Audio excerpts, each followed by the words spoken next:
What's going on, lads? It's BillyTheKid here, and I hope you're having a great day, and thank you very much for joining me for another video.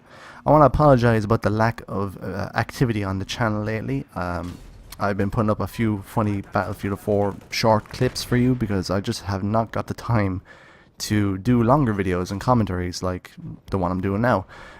Christmas shopping is just taking up all the time for me. I'm painting my bedroom at the moment, so I'm really finding it hard to get the time to do longer videos. I know that the people on the channel are enjoying the short clips I'm putting up, so I don't think a lot of people are going to complain. I'm sure you understand. You're probably getting the Christmas shopping done for yourselves.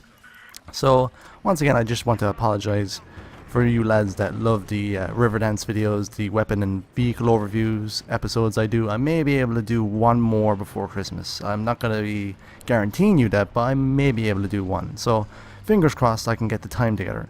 But if you can't, then, well, you can understand. So I hope you enjoyed the gameplay. It is on China Rising DLC. It's on Silk Road Conquest, and I'm in my Type 99 main battle tank, which I have camouflaged for the the environment, as you can see.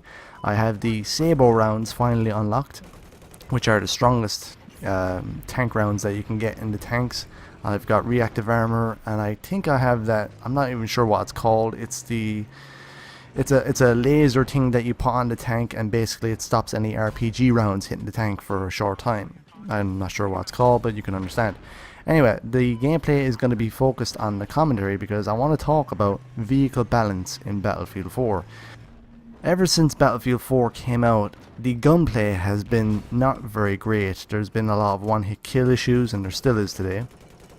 There's been, accusations that some of the weapons are overpowered and some of the weapons are underpowered, etc, etc. But I do feel that one area they got largely right is the vehicle combat. It seems they have redone the vehicle combat since Battlefield 3, and they have really improved it, in my view anyway. They have given every vehicle more unlocks. Excuse me.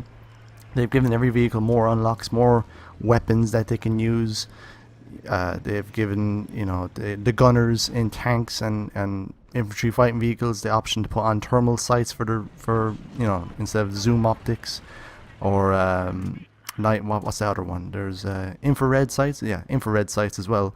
So I like how they've redone the vehicle combat, and I think they've got it largely right. However, I say largely because there are areas in the vehicle combat that I think that could be reworked. And I would just want to go over this a little bit. One thing the main vehicle I think that needs to be redone is the scout helicopters. And I've said this in a video before, where I do agree that the upgunning of the scout helicopters was a good idea. The scout heli in Battlefield 3, I got most of my kills with the guided missiles rather than the miniguns. I was just knocking jeeps full of squads in them with the guided missiles. Excuse me again. But I do agree that the scout heli upgunning was a good idea. However, the damage it takes is, minute if it's got two engineers constantly repairing him. And because of that, the scout helicopter is now far more dangerous to both infantry and vehicles than the attack helicopter ever was. So I'm trying to think of how they could, maybe rework the scout helicopter. I'm not saying get rid of the 25mm autocannons. No, keep the weapons on, keep the damage the same, but perhaps, like I said before in my previous video, just decrease the amount that the engineers can repair it. Because many times I've been in combat in a tank or in a jet, especially in a jet, even with the 30mm cannon on the jet, the highest cannon you can get, it seems to do just little minute damage to scout helicopters. If you're up against another jet, you can down them in 3 to 5 seconds with the 30mm cannon if you get the shots on target, which I almost do. But against scout helicopters, it seems I'm just throwing potatoes at them. And yes, I just said potatoes because I'm Irish. But it just seems that it's very underpowered against scout helicopters. I'm just like in game. I'm thinking, what the hell are these scout helicopters made of? Are they made of like depleted uranium? So one area I would like to see changed is the scout helicopter's armor against jets decreased, and not decreased, excuse me, but the repair time to be decreased for engineers with scout helicopters. I don't know if they should just change it to vehicles all around, but I definitely should say scout helicopters are a must, because I'm sure all of us have been in the game where they have just been on murderous rampages and just wipe everybody out. But anyway, that's one area I would like to see change. Another area is the AA, the mobile AA. I've been in the jet, like I said, many times, and the AA is incredibly powerful, far more powerful than it ever was in Battlefield 3. The range has increased beyond all scope, and especially on these new maps on China Rising, in some areas you get 2 AA tanks, so they're equally dangerous to scout helicopters and jets. And there's been many instances where I've taken off in the jet, flown around in the middle of the map, I start taking hits from the AA, I immediately put in the afterburner to fly back towards my deployment to try and escape the range, and I still get destroyed. So one area I would like to see is a little nerf to the AA tank, to the mobile AA, in terms of its damage that the miniguns do, just a little bit, and the range of the AA's missiles. Like I said, if they go overboard, then the AA will be largely useless.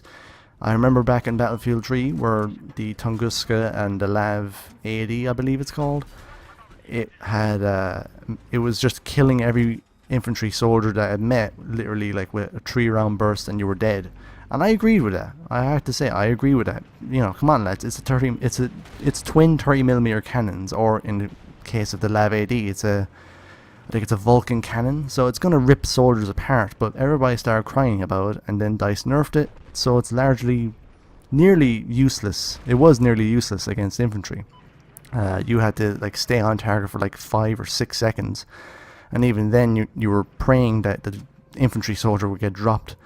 But in this case, I would like to see a small nerf to the mobile AA tanks' range and firepower against against aircraft largely, but like I said, I just hope they don't overdo it in case they do, because I've seen a lot of comments and I've seen a lot of forum posts from people screaming bloody murder, saying the AA tank needs to be nerfed, this needs to be nerfed, this needs to be nerfed, and this is largely the problem with the community. They say that and then they DICE over nerfs it basically. So that takes care of the AA tank. One last area I would like to see changed, and I'm sure everybody has experienced this by now, but the F-35 stealth fighter is largely outclassed by the Russian and Chinese stealth fighters, the Su-50 and the J-20. In terms of turning radius, it's just so easy to get behind the F-35. I really don't see any reason why DICE included the F-35. I think they were trying just to, say, oh well, it's the Marine Corps that's in the battle, so it has to be the F-35. It can't be the Raptor because God knows why. I would say buff up the F-35 in terms of match it, basically. I think the reason why they didn't match the turning radius with the other jets is because the F-35 has that hover capability, but to be honest, I've never really seen anybody with the F-35 go into hover mode in any real sense. I've never used it anyway. I've never really used the F-35 in hover mode because I'm a bullet magnet then. I'm a bullet magnet for the AA. I'm a bullet magnet for any NG that has an RPG. I don't want to be giving them a clear shot, So personally, I think they need to match the F-35 in terms of turning power with the other jets to give it a fair shot, because we all remember the F-35 back in Battlefield 3 and the back to Karkand, and everybody said the same thing with the flanker and the F-35. Although personally I didn't have any problem, but I do believe that the F-35 needs a buff in terms of turning radius to give it an edge against the Chinese and Russian stealth fighters. So lads, that is all I wanted to talk a little bit about my thoughts on the vehicle balance in Battlefield 4. Let me know what you think in the comment section below. I hope you enjoyed the gameplay as usual. If you liked the video, please rate the video, leave your comments in the comment section below, subscribe for more, and I'll see you again lads. Happy Christmas in case I can't get to you again, and I'll see you again lads, and thanks again for watching.